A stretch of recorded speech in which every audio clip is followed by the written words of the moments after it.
lii mooy wane polyvalence bi nga xamante ni mu ngi ci moom en tant que rappeur Rufisque la jógee alors génne mixtape ñu ngi lay gërëm encore ñu bëri ñu ngi doog a découvrir vidéo bi Exidex defe naa xam nga ko parce que c'est un grand artiste Bijou qui va tàmbali tout de suite waxtaan ak moom parce que dañu bëgg ngeen découvrir talent bi nga xamante ni moo nekk ci moom. alors man je l'ai découvert grâce à Zeyna. Gros bisous ma chérie mais balaa ñuy dem ci waxtaan bi monsieur Nour bi fu mu jógee pourquoi Nour ak accent bi. brochette la. effectivement déjà maa ngi nuyu ñëpp ñi ma fekk ci plateau bi nuyu sama waa koñ waa Rufisque cité Taco Sokapek cité Sëñ Mansour en fait déjà bi may commencé hip hop ay 2006 MC yu bëri en fait seen nom d'artiste MC la doon nekk raison pour laquelle moi j'ai voulu en fait me différencier parce que amoon naa yeneen ambition voilà quoi yu nekkul ambition en fait artistique raison pour laquelle ma jël ñaari araf yi M ak R mu nekk Mister Nour tout simplement parce que mon vrai nom c'est Nourodine Bello voilà gisuma tur bu daax sama tur ma jël Nour rek def ko ci quoi voilà jël diminutif bi def ko Mister Nour. d'accord 2006 nga commencé nekk ci rap bi par contre 2017 lu ñu bëri xam notamment ak clip bi nekk Señora boobu ba léegi lan nga doon def. effectivement boobu ba léegi en fait ñu ngi woon ci underground bi comme ni ko gars yi di waxee couramment nekk ci concert yi nekk ci concours yi dem studio di enregistrer boobu ba léegi di tàggat suñu bopp pour jéem a en fait innover jéem a créer en fait am suñu style bopp parce que en fait artiste war a démarqué wu par rapport ak ñeneen ni ñuy def raison pour laquelle daaw en 2016 lañ génnee benn mixtape bi tudd Under South Class déjà boo déggee Under South Class déjà étymologiquement si tur bi déjà da nga ciy dégg ay style bu musique yu bëri da ngay dégg South rap underground am na Dirty South am na mais on a fait en fait le cumul de ces deux noms là pour wane en fait benn certaine polyvalence en fait bu nekk si ñun si suñu musique classe bi léegi moo ñëw pour symboliser tey homogénéité bu mélange parce que en fait du tey style musique yu bëri yoo xam ne da nga leen di boole ñu ànd mais ñun en fait style musique yi ñu boole tax na tey ànd na ba voilà quoi gars yi gis nañ seen bopp raison pour laquelle mixtape bi tuddoon Under South Class. Señora yan style nga boole parce que ça fait rap ça fait un peu latino est-ce que loolu mooy définir ce style bopp yow. effectivement parce que en fait gis nga Under South Class déjà beneen originalité bi nekk si mixtape bi Under South Class boo ko jëlee par lettre ça fait 15 lettres. mixtape bi 15 sons la. originalité bi ci nekk boo xam ne bon on n'a pas encore vu un artiste faire cela lettre boo gis début benn son la. d'accord de ce fait voilà U bi day nekk Under South Class N bi nekk Nom Sis Land léegi classe bi c'est CLA2S. Señora mooy 14e titre bi. originalité boobu noonu moo ci am. léegi en fait si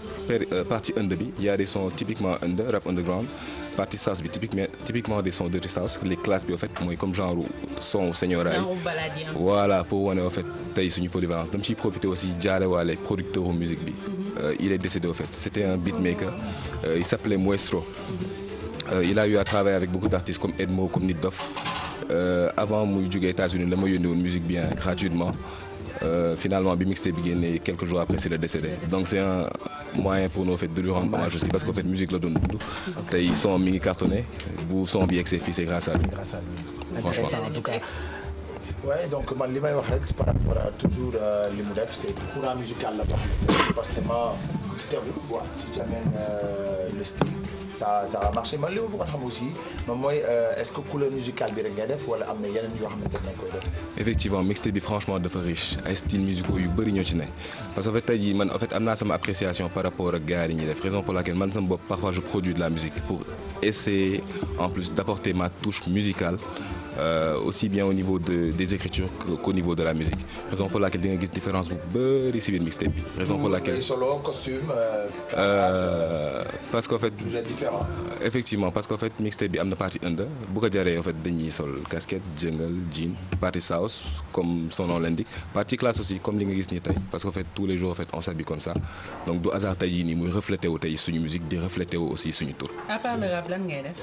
bon déjà remercier sama responsable may permission pour ma ñëw fii tey parce que je travaille en fait dans une banque de la place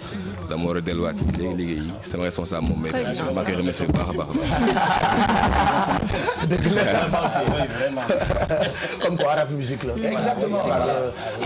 amul c'est sa passion. oui passion oui. mais est-ce que c'est simple de pallier dem banque bi dugg studio tourner clip. bon on n'a pas de vie de famille hein, franchement parce qu'en fait du lundi au vendredi on travaille. Les week-ends on s'adonne en fait à notre passion. Dem studio enregistrer c'est l'occasion aussi de me remercier sama famille parce que s'ils étaient pas compréhensifs en fait voilà quoi daanaka du mën a nekk. Et aussi mes collègues au niveau de ma banque aussi dañ may soutenir bu baax a baax ils apprécient vraiment ma musique. bi ma génnee sama mixtape d'ailleurs benn anecdote CD yi ma doon jaay sama responsable des opérations banque bi ma jógee. moo jënd CD bi moo ma jox en fait xaalis bu gën a bëri si benn CD. voilà franchement maa ngi profité di ko remercier waale madame Ndaw Fatimata Badiane. ok voilà donc mixtape la boo xamante ni